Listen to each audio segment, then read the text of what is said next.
Welcome to the Long John podcast, episode 11, The Great Sports Meltdown. This show is a joint podcast with your host, Benjamin Kamperman from the Kamper Report. So you can find this episode on his YouTube channel and NFL schedule breakdown. Again, this is a joint stream, and I am incredibly excited to welcome Benjamin Kamperman from the Kamper Report onto the show. How are you doing? And tell us all about yourself and where we can find your videos. I'm excited to come on. It's an honor, obviously, and then obviously this is. Wait a second. Shouldn't we be? Hold on. I feel like we change our boxes around because no. Oh yeah, change our boxes around because no, it's fine. It's fine. I was just okay. Hold on. Let me. I know how to do this. There we go. You do. There you go. Anyways. This show is going off the rails already, everyone. I'm already coughing on my chips that I was eating before this to quickly get some carbs to fill me up. But guys, welcome to the show, and I'm excited to come on. You can find me at the Kamper Report on YouTube. Kamper part is with a K. And for every one of my guests on watching from the Kamper Report, go check out the Long John podcast, guys. New starting channel, and he needs all your guys' support. And yeah, go check it out.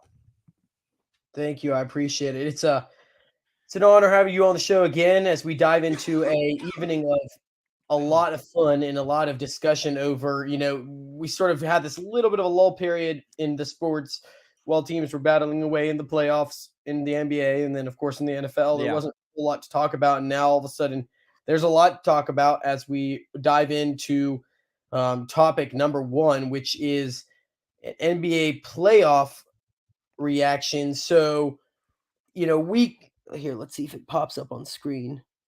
Oh, come on. There we go. Yeah. There you go. So topic number one, the NBA playoff reaction. I figured we would both first get kicked off, start talking about the impending Western and Eastern Conference Finals matchups. If you had told me at the beginning of the playoffs that the Nuggets and the Lakers would be playing each other, I sort of would laugh in a rematch for the 2020 Conference Finals rematch in the bubble. We now get to see them in front of fans. Really, really odd. I knew that the Nuggets had a chance to represent the Western Conference Finals, but until seeing some of the depth the Lakers had, I'm shocked. I'll let you kick this one off and give your initial reactions, and then I'll chime in on here. But what are your thoughts on this, and did you expect it in the really, first of all, beginning in the playoffs? I mean, this regular season, but also into the playoffs. Yeah, I mean, I don't, I follow the NBA, but for everyone who's watching, this is definitely different because I haven't posted any NBA content lately, but we're doing it kind of like the NBA is going to be, it's popping right now. So it's we're supposed to be talking about it because that's the main thing on the national news right now. But the Lakers, it's interesting because it's the third time they've met each other. Sorry. For the Celtics and Heat, it's the third time they met each other in 4 years in the Eastern Conference Finals, which is crazy to me because it's like Jimmy Butler, it's like this guy turns on a whole nother gear in the playoffs. And I mean, really, it's just two playing teams. The Lakers and the Heat both made the conference finals. And it really just shows to me you can't count either of these teams out because as long as you have two great players in Jimmy Butler and LeBron James, it is never over. Exactly.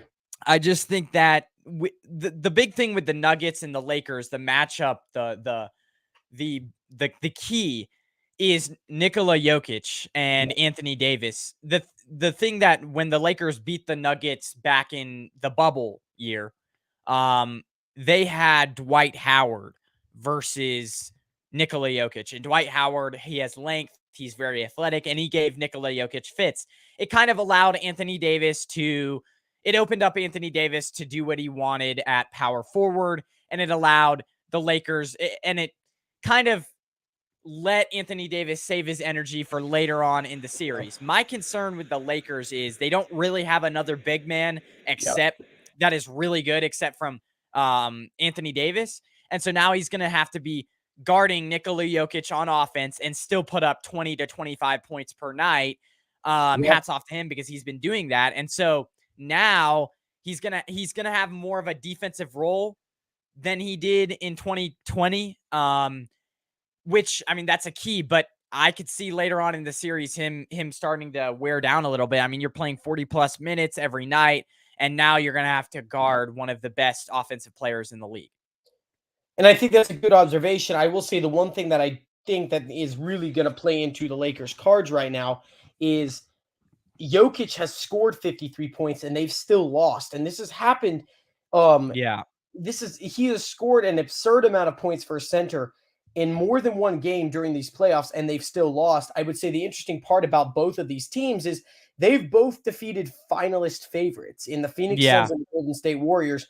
I would say the Golden State Warriors were less favorites, but after the Sacramento Kings playoff series, which was excellent, probably one of the most exciting ones of the tournament so far. I really thought they had a chance. I really think experience is going to kick in here. I alluded to that in my weekly news sports report. The Lakers destroyed them 4-1 in the 2020 conference finals, which was a total different scenario. I'd sort of like to erase that in a way. The bubble year definitely counted, but it was different for every team and how they handled it. The biggest thing is I looked this up just out of curiosity because I know the Lakers. I didn't actually know this, but I did know the Lakers were, well represented in the Western Conference finals. They've actually been to the most amount of conference finals in the league. They have 23 total appearances, and the Nuggets just have 3 in 20 years. They have 5 total, but 3 in 20 years. Obviously, the Lakers are tied for the most championships. So yeah, and they have a rich history. That makes sense. So yeah, you're right, and it have a rich history. But I really think what it comes down to is experience and depth. And we talked about this a couple of weeks ago. I mean, when you have Schroeder, Hachimura, and Lonnie Walker, who have been playing a significant role in their team when they're not starters, so you're looking 8 deep. That's pretty impressive for 8 deep contributors for a Lakers team. The biggest question is, can they allow? What is their game plan going to be? Is it going to be let Nikola Jokic control the game but shut everything down, which has worked for other teams? I don't think that's a good strategy, but I know we don't want to harbor on this topic too much, but I really could see Lakers in 6 here. I don't know if Lakers does do it in 5. That would be a little shocking, but I sort of am seeing 4-2. That's my reaction, and of course, I am like 80%. I think the only wrong playoff matchup that I've guessed this year so far has been the 76ers, which we're going to get to here later. But yeah, I mean, you get it's interesting because the Nuggets, with Murray, they have Jamal Murray. I mean, you're overlooking him here. He's averaged 20 points per game, and he had I think it was 26 last game. Yeah, and he's played really well. The thing is the thing that I think, I mean, we did a really good job at shutting down Clay and Steph, and I mean, our perimeter defenses. I mean, we're one of the best defenses in the league, perimeter defense wise. Actually, we're number 1 defensively. The thing where the Nuggets are going to get us is the Nuggets are going to get us in transition. Yeah. The thing is the Warriors are a better transition team than the Nuggets are, because the Nuggets with Nikola Jokic are not that good transition team. Everything's funneled on the through floor. him, and he's not a very fast player. So that's the one weakness. I mean, other than that, the Lakers defense is incredible. So And if I had said, "Oh my gosh, the Kings are playing in the final," I would say it's a surefire they're going to beat them. And the reason why is because they beat a perimeter team in the Warriors. Now, of course, that would never have happened for the Nuggets. I mean, the Lakers to play the Warriors and the Kings. But what I'm saying is, I don't think, I don't know if we've really seen the Lakers play a team like the Nuggets Oh, in a yeah. while. And so it'll be interesting to see because if they guard from the perimeter and they play good perimeter defense, do you just funnel it through Nikola Jokic and you just basically control the paint? So that's going back to what your initial statement was. Can Anthony Davis man up on Jokic, or is there going to be another big person that the Lakers can throw in there? Maybe Yeah. Hachimura. I don't think so, but that's a Well, possibility. and you look, it's just the late, like LeBron James. I saw somebody the other day say LeBron James has never, really rarely in his career goes 100%. Yeah, it's true. I mean, he went close to that with the Warriors, 30 points. But I mean, and he's not the scoring prowess, but I think on any given night, if he really turned it Yeah. up, he could still get 40. Oh yeah, I just all think he's about that that. good. And Yep. so, I mean, I don't know. I think it's going to be close. I think the Lakers, this is a lot different of a Nuggets team. I'm not too tuned into them a lot, but they're deep. They made Kevin Durant look like a jump Yeah. shooter who really wasn't. I mean, that was a good Suns team, which not a Yep. lot of depth, but they really controlled Kevin Yeah. Durant. They controlled Devin Booker, so it should be an exciting It'll be. matchup. And it's a good segue into the Heats versus Celtics. Yeah, This is also another shocker. I mean, I know, a lot of Bucks fans are going to say this. I'm not going to stick with the Bucks fans on saying this. I first of all want to say that the fact that Spoelstra was not included in the Coach of the Year conversation, I think is ludicrous. Because if I yeah, look at this Heat team, and I'm not trying to devalue the Heat because the Heat are obviously in the Eastern Conference Finals, but outside of Jimmy Butler, there's not a whole lot of like, oh my gosh, that's a star-studded team, and yet they find themselves in the Eastern Conference Finals. And you could say, if you were to play devil's advocate, you could say that they got some of the easiest. Excuse me, they got some of the easiest, maybe matchup per se. Um, yeah. I I think mean, I think that basically where they're running into is they play the Heat first play the Bucks, and it's like, well, not well, yeah, they first play the Bucks, and it's like, do you was Giannis's injury truly that much of a reason why they won? And then they go on right. and they get semi lucky, I guess, and play the Knicks, and that game goes to 6 games. Um, I don't know if I can fully say that the Heat deserve to be there. I mean, of course, if you win these series, you do. But the interesting part that I sort of forgot about is 3 times in 4 years the Celtics and the Heat have faced each other. And that alone should show how decorated both of these franchises are. The real question is if you look at who's won the last couple of years, neither the Heat or the Celtics have Yeah, done anything. So like it's like, okay, you go to the playoffs, but you go to the finals, but you don't win anything. So this is, I really think, a very, very big turning point, and especially for the Celtics, because this could be the last year we see Jaylen Brown and Jason Tatum together. Um, yeah, the way I look at this right now is Boston's trying to right their wrongs from last year's meltdown in the finals. Miami is literally not supposed to be there if you asked any analyst as an 8th seed team. yeah, And now these two teams, which are really familiar with each other, get to face each other, and the Heat should have, in a way, somewhat of maybe not an advantage, but a leg up in the fact that Boston only won 2 of 4 games in yeah, at home. And that's a weakness right there because if this series goes to game 7, there is no reason why the Heat should ever be afraid about beating the Celtics because a 76ers team, which we're going to get to here yeah, shortly, literally embarrassed them at home. So without Joel Embiid one of the times. And so yeah, that's sort of my take on this series. Like I said, I have the Lakers beating the Nuggets in 6 games. I'm actually going to go out on a limb and say I really think Jimmy Butler is going to go out on a tear.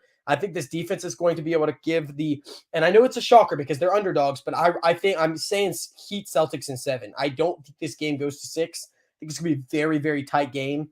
If I'm wrong, it's one of those things that this Yeah. sounds really oxymoron, but I could see this either being a Boston Celtics sweep of the Heat or a 7-game series. And the only reason why I say that is because if we see the Celtics team that literally shoots 50% from the three, I don't know if the Heat can stop that. But then I've also seen a Celtics team in both series, both the Hawks and the 76er series, where, to be completely honest with you, they sucked. They weren't even up. They were a borderline playoff team. Yeah. So Well, that's I my mean, view on this. But yeah, Gabe Vincent really has I mean, you say that he's the only star, but I mean, Gabe Vincent, what they do in the pick and roll off of yeah, Bam Adebayo is really it's true. impressive. I mean, going Yep, back, I watched the Heat versus Knicks, some of their highlights there, and what they're doing with Gabe Vincent kind of opens up some things yep. for Jimmy Butler.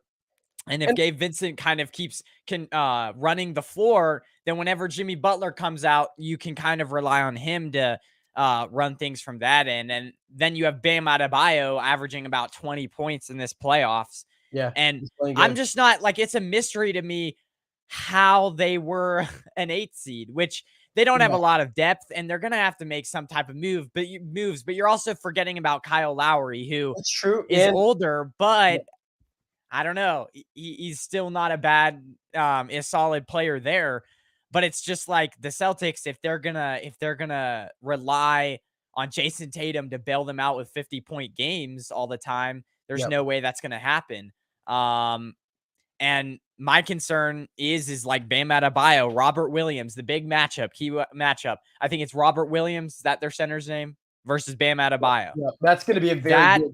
Yeah, that's well, going to and be a here's big. my thing, and it's the same thing with Anthony Davis. If Bam Adebayo, let me see here. So when they set a screen up top and with Jimmy Butler, sorry, with Jason Tatum, let's say, and they Yep, set a screen up top with Jason Tatum and Bam Adebayo comes to help, and he helps high. It's called yeah, help. He doesn't sag off of the Jimmy Butler and let him shoot the three, but he tries to defend Jimmy Butler. Sorry, Jason Tatum. yep, And then that's going to give up a pick and roll yep. situation where they can dump it off to Robert Williams down low for a dunk. Or he just shoots it, and that's what. Yeah. And I know we're going to get to this just in a second. I keep So it's alluding kind to of a double loss. That's the exactly. biggest thing. That's what the And Lakers had with Steph Curry. of course, this is the issue. Is If he that's sags exactly off the what the screen. Celtics Yeah. did with Embiid in last game. Embiid somehow kept getting on Tatum because of these, pick and rolls, and Tatum didn't even feed the ball. He Right. just shot it, and he was nailing threes. But the thing is, this is also a player who literally had in like 3 straight games 0 to 2 points before half. And so if Right. the Heat get one of those Tatums one game, I don't see that. I think this team puts away the Celtics because that's the one issue that I had with the 76ers, is what in the world were you doing? So do you Yeah. want to segue into topic number 2? Yeah. 'Cause I think Yeah. And that's a real good quick, segue. guys, let us know who you have picking the Nuggets and the Lakers. This is obviously, I know my channel doesn't usually do NBA, but a lot of you guys are NBA fans. Let us know who's going to win the Nuggets Lakers Yeah. series and the Heat versus Celtics series. I'm saying Nuggets Lakers. I'm saying same as you, Lakers in 6. And then what's your real quick predictions for the Heat Celtics series now that we've kind of broken it down a little bit? Yeah, Heat Celtics. I have this game. I have the Heat winning in 7. I'm sort of I maybe part of it is a little biased in the hopes that they destroy the Celtics because I can't stand the I'm going to Boston say Celtics. Celtics win it. They just have too Yeah, much depth. And it's true. the fact that the Heat have made it here is just, I don't Is a feat of even excellence. really No one would know. complain. Yeah. Yeah. So moving on to topic number 2, do the 76ers need a roster Yeah. overhaul? My notes are saying here, and of course, check out my weekly news sports report on Instagram at the Long John Podcast. To put it lightly, the Sixers were embarrassed yesterday by the Boston Celtics, even though it was in the Celtics stadium. I personally watched more than 3/4 of this game. I missed the first early part because of Mother's Day lunch stuff, but that was probably one of the worst playoff performances I've witnessed in a while by the Sixers. And the reason why is because we were up by 9 points at one point, and we at one point in the game were losing by 30. Right. The crazy part about it is just like 6 days ago, the Sixers had just come off of beating the Celtics in a Game 5 overtime thriller. Obviously, they ended up bringing the game back to Game 6 at their own home stadium. And despite, like I just alluded to, Jason Tatum being absolute trash in the first half of Game 6, the Sixers were embarrassed because in the last 2 minutes, Jason Tatum outscored the Sixers team 12-3. That's a problem right there. And Yeah. as a Sixers fan, I'm livid because there is no reason why Jason Tatum should be outscoring the entire Sixers team. And when that happened, part of me was like, oh, back to the drawing board, Game 7. And part of me was like, no, we are Yeah. losing Game 7 because you can't let a player who was 0 for 10, I believe, at halftime, then all of a sudden go off in the fourth quarter and control the game. But that's who Jason Tatum is. And the 76ers front office has a lot of decisions to make. And I'll let you answer some, give me your opinion on whether they need a roster overhaul. But then I want to throw some stuff at you that's you're probably going to like laugh as a Lakers fan that we completely blew it on, but I'll let you sort of chime in. What do you think need to do to become relevant? Because at this point, they've been a failure of a franchise. And I'm laying into them as a diehard 76ers fan.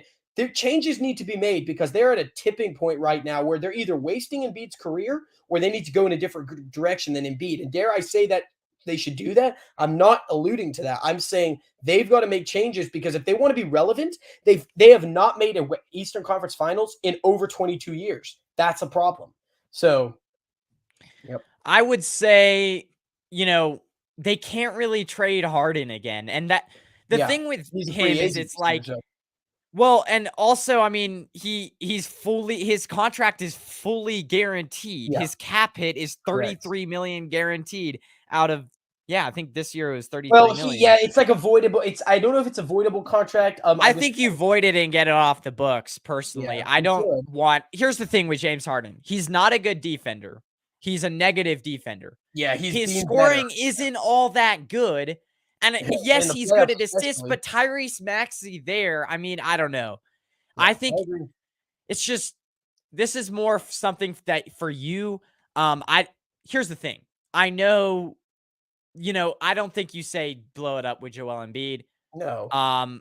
But I will say that maybe nobody's gonna really offer a ton for Harden, and also his contract is about to run out anyways. But maybe the only other guy that I could think of that is going to be really valuable and that you could get some picks is the young talent of Tyrese Maxey. Which I would. But the thing is that would be such a stupid move to trade because he's potentially turning into one of the better players. Maybe Tobias Harris. I mean, and that's the difficult part is I would have been for trading Tobias Harris prior, but he played a good series in the playoffs. Like he played of the 11 games that the 76ers played this year in the playoffs. I would say he had 9 good games, maybe 8 if you're pessimistic. But this is the biggest thing. Says I personally would like to see them blow it up. I'd like to see them get rid of Harden. I'd like to see them get rid of Harris. I'd like to see them stick with PJ Tucker, Maxey, and Embiid, and try to insert another 2 shooters into that lineup. Because I like D'Anthony Melton and Daniel House as depth, but they're not really quite starter materials. But just to put you in, and I hate to be raking the 76ers through the coals, but I'm still. Yeah, but okay, real quick, sorry to cut you off, but before you get onto it, I mean, Tobias Harris, his stats weren't that great. I mean, it was game 6 versus Boston. He was 1 for 7. Well, he doesn't get a lot of shots, but he also, in the first 4 games, he was. Okay, maybe I would say 8 games out of game 5. He was 3 for 10. Game 4 he was 3 for 10. Game 5 he was 7 for 10. He kind of goes up and down. It's like I'm not giving him. I don't think he would also get you guys a ton of no. And when I mean blow it up, he's anything. a free agent next year. You really would just be shipping him off to a team and probably actually losing picks just to get the money off the books because he's still making a lot of money this year. I'm not trying to use him as an excuse, saying that he is the only one who played good. He had his own faults. But, of course, the 76ers front office, here's a couple of keep going. I was just pulling up that comment.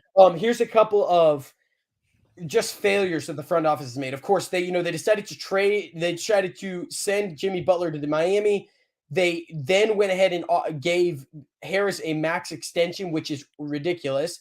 Another example, they traded Drew Holiday for Nerlens Noel back in the day. They passed on Giannis and CJ McCollum. Of course, I know every other team did besides their teams, but still, these are a few things. They took Jahlil Okafor over Devin Booker. They took Markelle Fultz over De'Aaron Fox and Jason Tatum. They drafted Mikal Bridges and then proceeded to trade him on draft night for Zaire Smith, who hasn't been in the NBA for 2 years.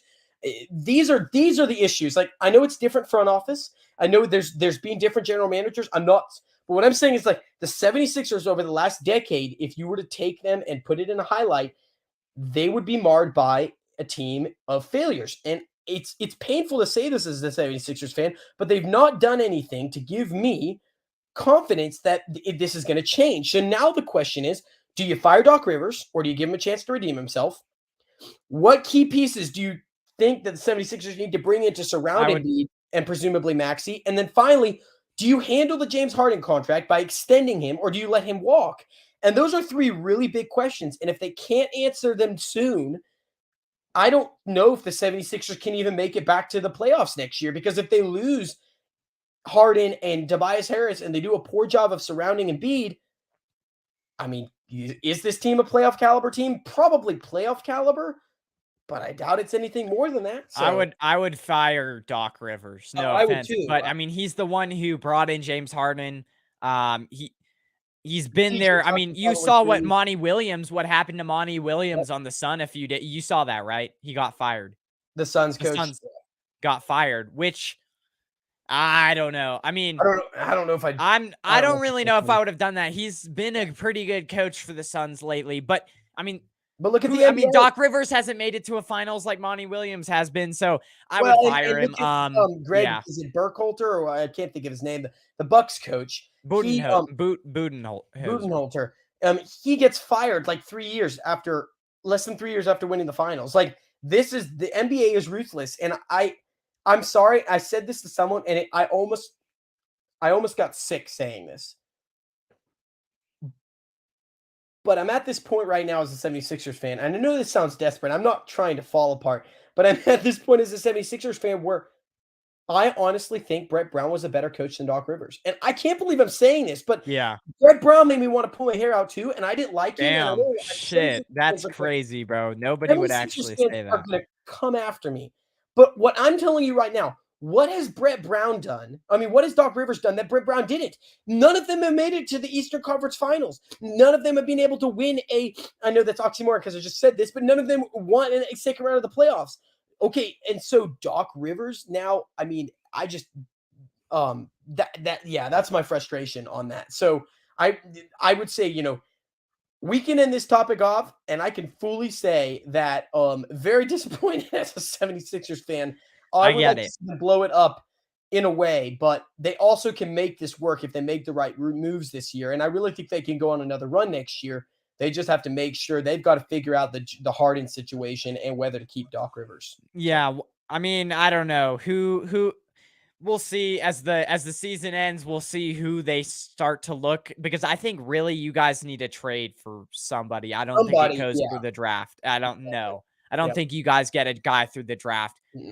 So you'd have to trade somebody for somebody. I mean, hey, you'll work it out. The 76ers aren't shy of being aggressive. I mean, look at James Harden. And look at the Lakers. They like literally don't have any first round picks, but they're now in the Western Conference Finals because they made good trades and they brought in the right players now. We don't have a first round pick till 2029. Yeah. So I mean, there you go.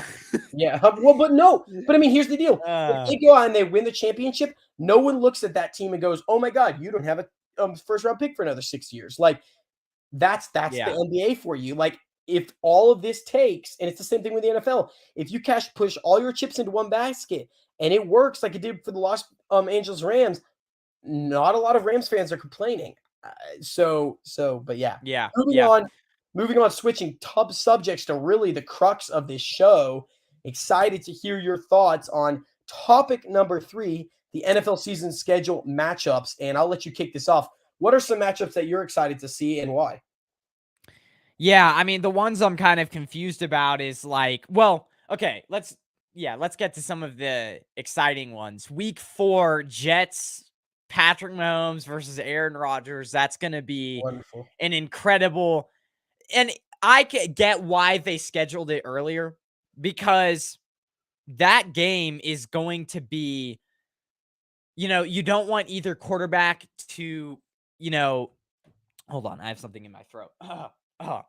You don't want a quarterback to you don't want those quarterbacks, either one of those guys, to get injured. As the Yeah, season goes on, it's likely that one of those guys might be. And sure. so I could see why they did it week 4. Both teams are probably going to be firing on all cylinders. The ones that were kind of like confusing to me is like the Thursday night, the opening week Thursday night game was a little Yeah, interesting. Lions versus Chiefs. terrible move. But if you look at the rest of the Thursday night schedule, it's really not that good. Vikings versus Eagles, Giants versus Niners. That's pretty good. Lions versus Packers, Bears, Commanders. And then the other thing that doesn't make sense to me is the New Orleans Saints and Washington Commanders are both the two teams that have the most Thursday night games. So it's almost like the NFL said, we're trying to spare as many good teams from Thursday night as possible. I think is the whole issue. Like, if we're trying Yeah. to make money off of Thursday night games, but make them interesting, I was blown away. Yeah. I'm not saying the Detroit Lions are a bad team, but I was blown away of all the matchups that the Chiefs could play, because we knew the Chiefs were playing. After Yeah. all the matchups the Chiefs could play, they picked the Detroit Lions. This is a team that's going to be without Jameson Williams. They're actually without 3 receivers. I think they had lost 3 receivers to this whole gambling scandal. Like, I don't know if I would. I don't know. Like, I very much think that there's a real chance that the Lions are the best team in the NFC North, but I don't think we're going to start seeing that till like week 6, week 7. I could see this game literally being like 45-17. And I'm not trying to disrespect the Lions, but it's very odd. There was the Chiefs Bengals, Chiefs Bills, I believe, Eagles Chiefs. Like, there's a I know. lot of games I feel like would have been much more enticing. One thing I think, Yeah, like, but I think sorry, go ahead. well, I think it goes back to what you said. They're not going to put maybe the best games early on, but then they could put some best games early on to avoid injuries. Yeah. I don't know. Well, I think the Eagles Chiefs, I mean, that was what, in a week 11 game. I think Week that 10. is going to be more meaningful because you're getting later Yeah, in the year. it's true. And I'm not trying to be an overzealous fan, but I look at their schedule right now, and they really could be 8-1 or 7-2 going into that game, because the only teams that I am thinking may give the Eagles a run for their money would be maybe the Jets, and that's still early on in the season, maybe the Cowboys, and maybe the Dolphins. So, I mean, if you're rolling into week 10 and you're 8-1 or 7-2, you're pretty ecstatic as a fan, because that's boding pretty well for your chances. That's going to be a big one for seed matchups, because I do believe the Chiefs are playing other teams that the Eagles are betting, like, that are playing well, and so that's a big one. The one game that I thought was really fascinating, I wanted to get your thoughts on this, is the Bengals Chiefs week 17. I know we very rarely ever see a team rest their starters both weeks, but I think this much pretty much confirms that won't happen, because more than likely, if I am right now sitting and the season started today, the Bengals and the Chiefs would be among my 3 or 4 teams that would be in the top 2 in the championship game. I think that was a really good move. I also like the move that the Eagles waited, and that the schedule makers waited for the 49ers to play the Eagles until week 12, because by this time I think the 49ers will have some sort of a quarterback situation figured out. If they don't, that's on them. Yeah. Yeah. I mean, let me tell you, I think that 49ers Eagles game is going to get flexed, because I look, it's the 425. game, it's a 125 Pacific time zone, and it's a 425 sorry, Eastern time zone. And the thing is like, I had it here real quick. Oh, yeah. Okay, so the week 13, that Sunday night game is Packers versus Chiefs the same week. And so I was thinking, okay, could it be flexed to Sunday night? I think it will. I mean, if the Packers are a bad team, as we all think they will be, then I would expect the 49ers Eagles game to And go to Sunday night. here's the So caveat to that. And of course, I'm not trying to rub salt in the wound, but I thought it was a little lame that Shanahan was like, I like this because we feel like we weren't well represented. And I was like, look, every 49ers fan and every 49ers player deserves to be upset that they didn't get to have a chance to play with a quarterback. But of all the people that can't be upset, it's Shanahan because he's the one who decided to put a tight end blocking the yeah, almost the league's leader in sacks last year in Hassan Reddick, Reddick. yeah. Like, that's on you, buddy. Like, every fan and every player can be upset about it. But Shanahan, that's your mistake. But I do like the idea that the 49ers play the Eagles in a meaningful game because early on, there's a real chance the 49ers are still figuring out who their quarterback is. I don't think so, though. I agree with you. I tuned into your show last week when you were talking. I think the 49ers figure this quarterback situation out sooner rather than later and have Yeah. a couple options on the table. So, well, the 49ers don't have a primetime game till I think the first one's the Giants that they have. yeah. So they're kind of preparing for the first, which is what I always thought it was going to be. Brock Purdy not coming back for 4 weeks. I think Trey Lance is going to secretly light it up. Real quick, what do you think of the international games? You know, you've got Dolphins versus Chiefs. It's not bad. Dolphins, Chiefs, that's not That'll be bad. exciting. You've Tyree got gets to go back and play against his former team. yeah, that'll be the first time, although it sucks because it's not going to be an Arrowhead, which is Yeah. what every Chiefs fan wants. But Of course. you obviously have, let's see, another good one. I had it written down here. I think it's the other one is like Bills versus what was the other one? Do you remember here? I'm gonna look it up right here. I am very excited about the games in Germany. I think that's really cool. Yeah, the Munich games. That's what the Munich Bills games versus in whoever Frankfurt. it is. You've got Atlanta Falcons. Oops. You've got Atlanta Falcons versus, man, my computer's just totally going. Here. I can hold on. No, you're good. Atlanta Falcons versus the Jacksonville Jaguars in Wembley.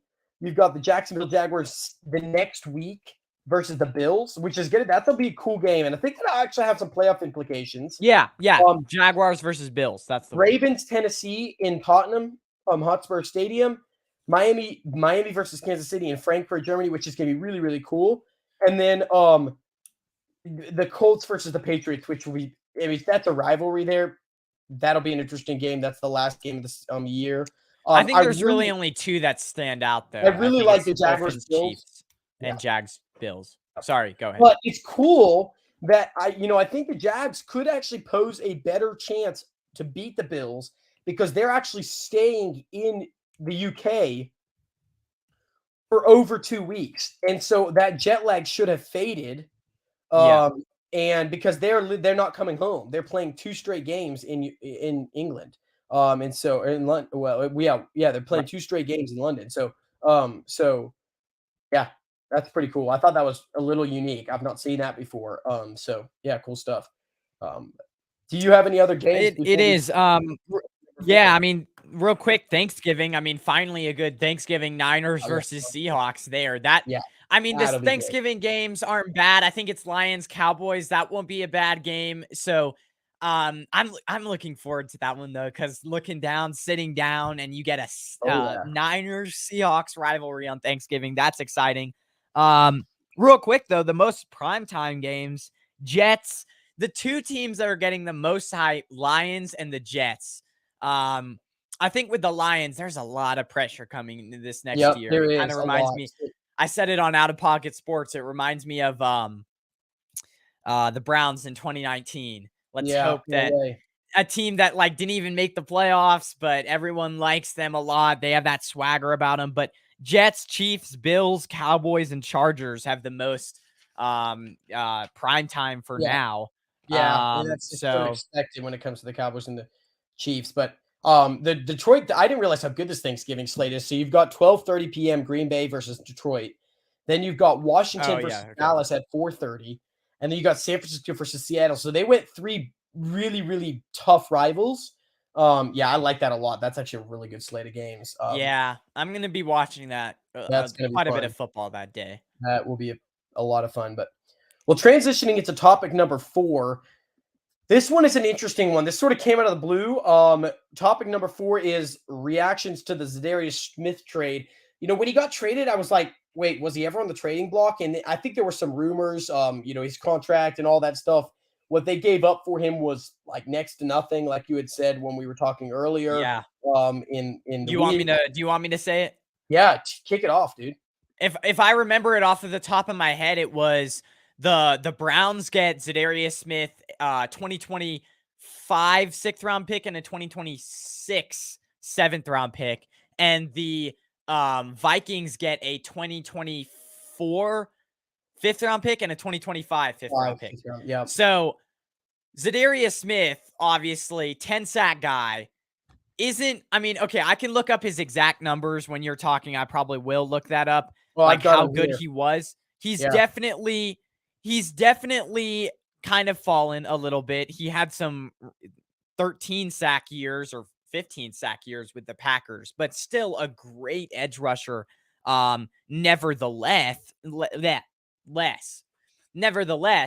great pass rusher. And it's just the Browns got a steal for this. And Yeah, I mean, now the Vikings, I think the only reason why they did this move is because they saved like near $10 million, and they're like the Saints were a few years ago. Yeah. I mean, they're expected. I mean, if we want to cover another story, Dalvin Cook going to be probably either traded or cut, most likely cut, because post June got to 1st. sign Jefferson. Yeah, so they're kind of screwed. I mean, that team it's bad. is going to be, they're going to be a dumpster fire this year. I said this also on Out of Pocket Sports podcast and Tobacco Road Sports Radio, that I thought the Vikings had to score on this draft because I really have a very big feeling that they're going to fire their coach and potentially get rid of Kirk Cousins if it doesn't work. One thing to keep in mind, Cleveland was 28th in sacks last year with 34. To put that in perspective, the Eagles had double the Cleveland Browns sacked, more than double the Cleveland Browns sack total. Smith, not counting 2021 because of injury, has actually averaged 12 sacks over 3 years in 2019, 2020, and 2022. The great part about this is Garrett's going to draw the double teams, and that's opening up the door for Smith to have a potentially stellar year. And I think he could get back to a 15-plus sack season. Right. Not because he's one of the best edge rushers. I think he's still very talented and there's still fuel in the tank. But because you've got Myles Garrett opposite you, this is a great move by Cleveland. You've got to bolster that D-line. And, I guess if it's the Vikings, I don't know what they're thinking because this is a Vikings team that I don't feel like did enough on defense during the draft No, they didn't. They didn't. And now I'm like, their defense was so bad that they made the New York Giants look like a firepower offense. And then, of course, we all know how a week later that New York Giants offense was one of the worst. Was not good last year. The Eagles put them to shame in the playoffs, but look at how they looked against the Vikings. It was like a great team. Now, New York has bolstered their offense this year. Especially the addition of Darren Waller. I think he's still being paid too much, but yes, the addition of Darren Waller is very, very, very positive addition. But this was a really good trade, and I'll say, and I said this before a couple episodes ago when I was on the show by myself, talking about underrated signings. These are the type of signings that send a team to the playoffs and deep in the playoffs. Last year when the Eagles traded for James Bradbury, I didn't really think a whole lot of it. They ended up paying him $10 million a year, and he was one of the better cornerbacks last year. Great signing. The year they won the Super Bowl, they got Alshon Jeffrey, LeGarrette Blount. Those were great signings. There's some signings that the Chiefs made. Look at Kadarius Toney. Yeah. That was a signing that, it wasn't some flashy first-round pick trade signing, but look at the Chiefs. Kadarius Toney ended up being big for them in the playoffs. So on top of that, the Chiefs got Rashee Rice this year, who is from SMU, who is very really fast guy, but also can go up and high point the ball. Juju Smith-Schuster replacement over the middle, physical type of guy. So I mean that's there. But I mean, to quickly put into perspective what the Vikings, their kind of draft picks, they had Jordan Addison pick number 1. They had Mekhi Blackman back to USC. They had 2 USC guys in a row, which is a cornerback. but they didn't actually draft. They drafted cornerback, safety. They drafted corner in the third round, safety in the fourth, and nose tackle in the fifth. No edge rusher. No edge rusher. Yeah, I mean, where is their edge rush coming from? Like, no pressure. So yeah, it's gonna. I mean, they're a team. They're gonna be like a 6-win team. Yeah, I'm telling you right now, I really think this is a team that's going to underperform this year. And I could be wrong, but I'm not sold on Kirk Cousins and never have been. And I don't feel like that defense is going to help him at all this year, which is going to rely all on him. Yeah, okay, don't be surprised if Justin Jefferson goes off next year because they're just going to have to keep throwing the ball. Right. Yeah, they've got themselves into an issue. Yeah. And real quick, I mean, you have before we move on, Zadarius Smith with not a ton of defensive line help last year from the Vikings. He had 10 sacks, obviously, as we said. He had 3 forced fumbles. That's tied for 7th. His let's see here. He had 53 QB hurries. That's really good. Total pressure 78. And then in 2021, he was obviously injured, but in 2020, I think he had that breakout year where he had I'm trying to think here how many 13 sacks. Yeah, so it was 13 sacks. And that's now the year that he had 13 sacks, he was going behind the other Smith brother. Now you have one of the best edge rushers, like you said, I think, and with Myles Garrett. So I would expect him to get close to 10, maybe more. That's going to be a scary defense. I think he could go 15 plus. I know that's bold, but like, I know that's bold, but when you think about Myles Garrett and the amount of strikes he demands, I mean, but I also want to say it's not like the Vikings had a pass rush last year. They only had 38 sacks. That's 4 more sacks than the Browns. They were still in the bottom, very much bottom part of the league in sack leaders. No, he had no help. Yeah, I don't like this move for the Vikings because I get it. They needed to get rid of Cap, but like this is a terrible move. Segueing into topic number 5, which is if you're ready to go into it, this is probably one of those. So how would you, because we never discussed this before, but do you want to go by this quicker or I mean, let's do it. What do you want to do? I say let's shoot off like 1 or 2 of our candidates for these next. So moving on to topic number 5, which is our very early offensive rookie, defensive rookie, and MVP predictions. We'll just tag team it. Who do you have as your early offensive rookie of the year? You know, it's a little crazy to put Bijan Robinson as that guy, but my top 3 candidates would be Bijan Robinson. I want to say as a sleeper, I would say Anthony Richardson. Okay. And then I do want to do Jackson Smith-Njigba because here's the thing. Tyler Lockett isn't going to, I don't think he's going to play every single game. Jackson Smith-Njigba is going to get a lot of work, I think, out of the slot from the Seahawks. And that's a pretty air raid offense. But I'm going to say offensive rookie of the year. I'm projecting it right now, Bijan Robinson. I think all of the quarterbacks are just going to struggle. I really do think so. Bryce Young, I don't know. That's bold, but I'm gonna say Bijan Robinson earlier. For an earlier take. I love what he did. I can bring up the stats I have in previous shows, but it's incredible. So yeah, and I figured you were gonna lean towards him. It's funny because you actually picked 2 of my players that I had also picked, and I was thinking as a third player, Smith-Njigba. So that's really ironic, but. Yeah, I mean, Bijan Robinson's a good pick here. He obviously has Tyler Algier, the running back drafted last year. Drake London, Kyle Pitts, and a good offensive line behind Jake Matthews, Chris Lindstrom, and Matthew Bergeron, among others. I think the biggest thing for you that plays into this being a good pick of yours is the lack of a good QB may lend the Falcons to actually playing more of a run-style offense. And when Arthur Smith fixes on an RB, they get a plethora of carries. And remember, he used to be the coordinator for the Tennessee Titans, and look what Derrick Henry did under him. So that's a good pick. My pick is actually dark horse, and then you just mentioned this, Anthony Richardson. And here's why. Yeah. He is surrounded by Michael Pittman, Jonathan Taylor, and Josh Downs.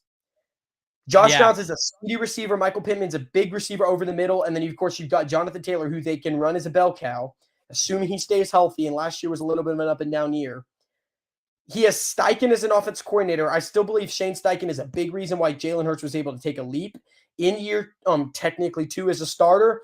The thing about Steichen that's cool is Anthony Richardson has a lot of characters like Jalen Hurts. He's a bigger version. He's sort of like a mix between Lamar, Right. Jalen, and Cam Newton. And the biggest thing is, I still think this is a very, very winnable division, despite the Jags' success. Like, I'm not sold on the Jags being a top 3 team next year, and they also have the 4th easiest schedule. So my pick is Anthony Richardson. It's sort of a dark horse because I could also see him really struggle in year 1 because he's green. But that's my pick for our offensive rookie of the year. And I know we have a few comments in the chat. Yeah. So Bebop Jones, thanks for joining. He's kind of becoming a regular. Celts Chronicles, haven't seen you in a while. We're gonna have to work out a show soon. Great 49ers content creator. Go check out his channel. And then Eagles coach is Screech Jr. Screech Jr. I'm Who a the hell little is that? confused by that. Screech Jr. You mean Trash Jr.? I agree. Hey, I mean, another guy I just mentioned him before, Rashee Rice. yeah, see with the Chiefs, they had a lot of turnover. They lost 2 of their best receivers in Mecole Hardman and Juju Smith-Schuster, and they're a very air raid offense. So my thing is like, who's going to pick up those targets? Obviously, we have Sky Moore, who's probably going to get a bigger role, but Rashee Rice could be another guy as well. Who for the Chiefs, who kind of steps up and has a surprisingly good year, and he is the best quarterback in the league. So I wouldn't be surprised if that's a guy as well. And we just got a comment, I think, explaining. Bebop Jones says DT just got sued to shreds. He's talking about Jalen Carter. I want to quickly say something about this. Carter's being sued right now for $40 million by the father of the son who lost his life. And it's a sad situation. Don't get me wrong. What Carter did was wrong. He was essentially instigating and was trying to probably encourage the racing. But the son was also this is a really tough situation. I'm not judging. I've talked about the character of Jalen Carter before. I'm not focusing anymore on this. This was a very not bold pick by the Eagles, but they knew the risk they were getting into. He's not getting suspended by the NFL, more than likely. This is a college issue. It's going to stay a college issue. Yeah. But yeah, there's a real chance. I don't think he's going to collect that $40 million, but there's a real chance Jalen Carter loses some money off of this, and he should. I mean, this is just part of. So Bebop Jones asks, will he even see the field? Yeah, he's going to see the field. And that's where I'm getting to. I think this is when you're such a talented team. The 49ers and the Eagles do this too. Yep. They draft guys for the future, not Yep. to play right away. Yep. And if you have the Eagles have an abundance of depth at that position, you have that type of depth. The Eagles are wanting him to play 2-3 years down the line. That's what the 49ers do too. Yep. I mean, you're going to get a day 1 starter, like one day 1 starter in the draft per year because your roster is just that good. So I don't think it's a concern. I don't think he's a criminal, right? It would be bad if it was like if he was the one driving the vehicle, but the woman beat or like a beater woman. Yeah, beater if he was like domestic violence, domestic violence. There we go. I couldn't find the word. What he did was very stupid and should be punished.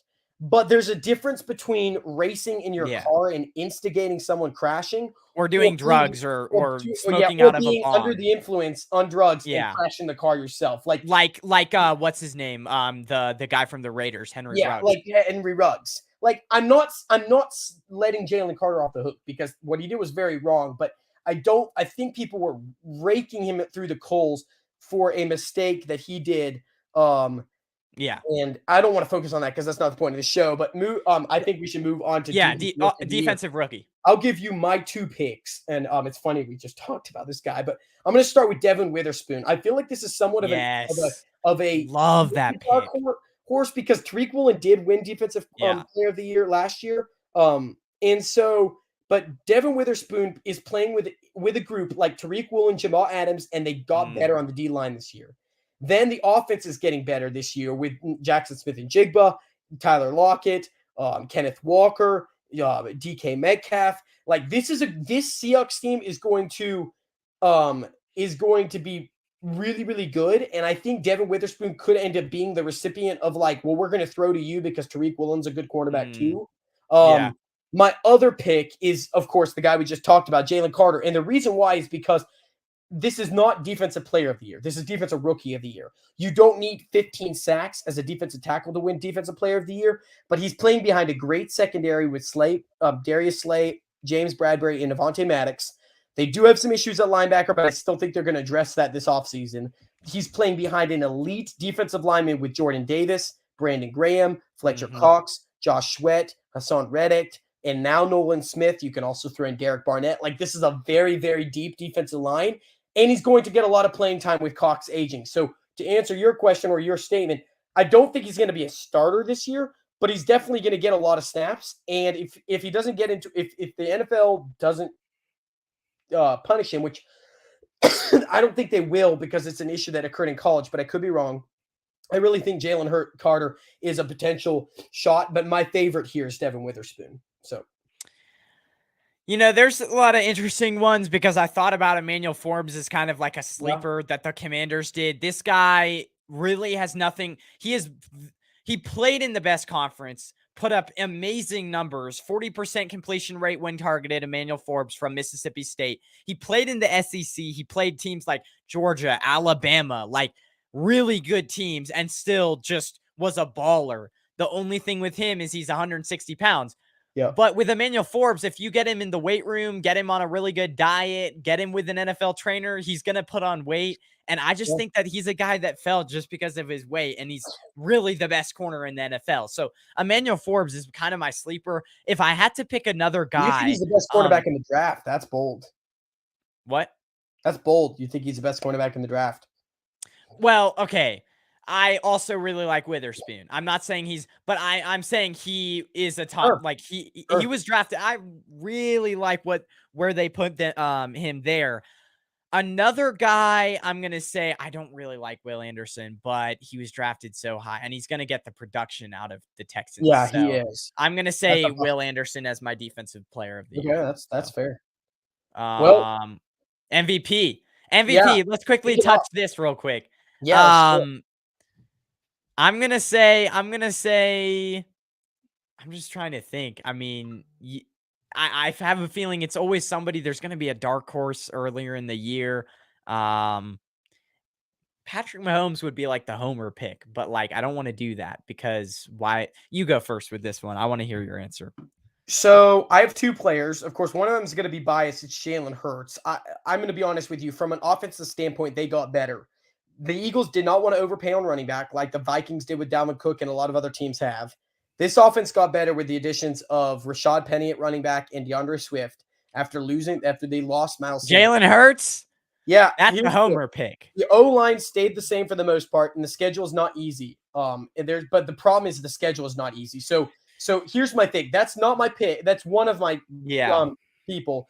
Joe Burrow is probably my guy here. I would love to see Hurts win MVP, and I think he's going to be in the conversation again. I think he's going to be in the conversation for years to come, but Joe Burrow has the 17th hardest schedule, so it's middle of the pack. He still has Jamar Chase, T. Higgins, Tyler Boyd, Joe Mixon, assuming he stays, on offense.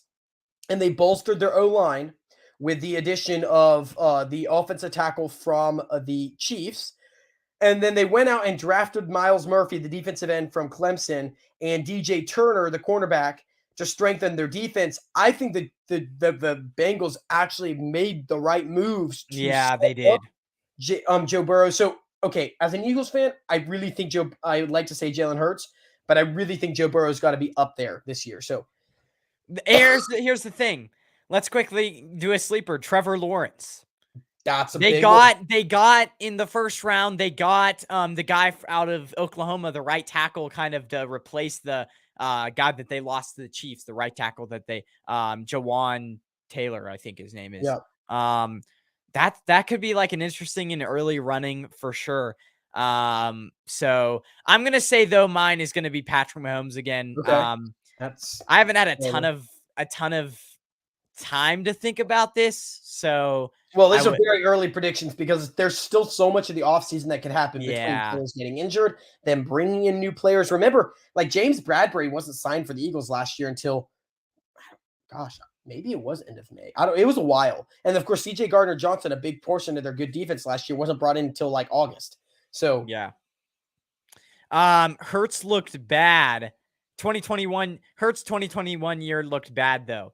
Well, Yeah, but if you watch football, there's a big difference in the way he played. yeah, I'm not even saying AJ Brown. I'm leaving AJ Brown out of this, but I've been studying throwing motion over the last couple of months, and Hurts's throwing motion completely changed. He wasn't angling his shoulders; he was keeping them straight and flat.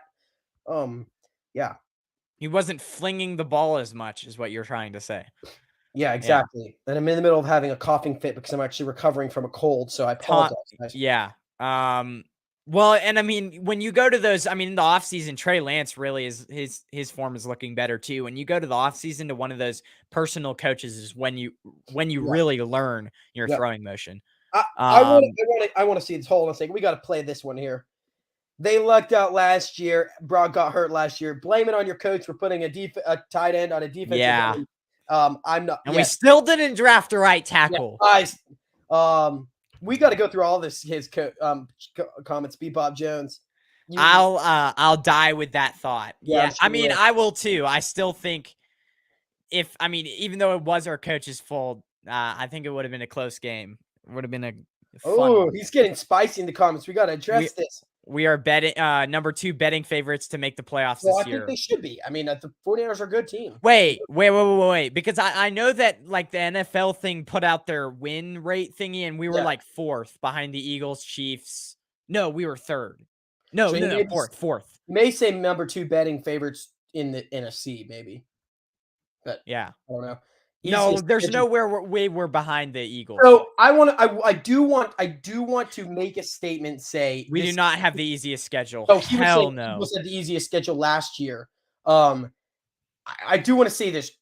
You still got to beat teams in the playoffs. Like I don't care. Like they were, if it wouldn't have been for some suspect defensive coaching, they were up 24-14 in the Super Bowl. I'm not going to get into an argument here. This is fun. I'm enjoying this, but. The easiest schedule thing is, and I'm going to quickly touch on this because I think this is a really good way to end the show, but the easiest schedule thing is a little bit of a hocus pocus. And here's the reason why, because a good example is look at the Rams. Every team who was playing the Los Angeles Rams last year, if you look at strength of schedule, would have been a very hard team, right? And they ended up being an absolute dumpster fire. So the easiest schedule idea is sometimes a false idea because there are teams that completely fail the following year after doing really well.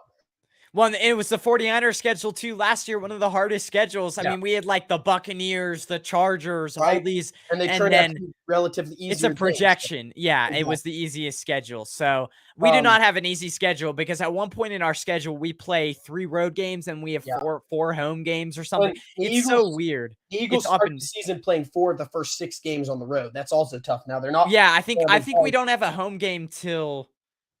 I think we have. Okay, I could look it up real quick.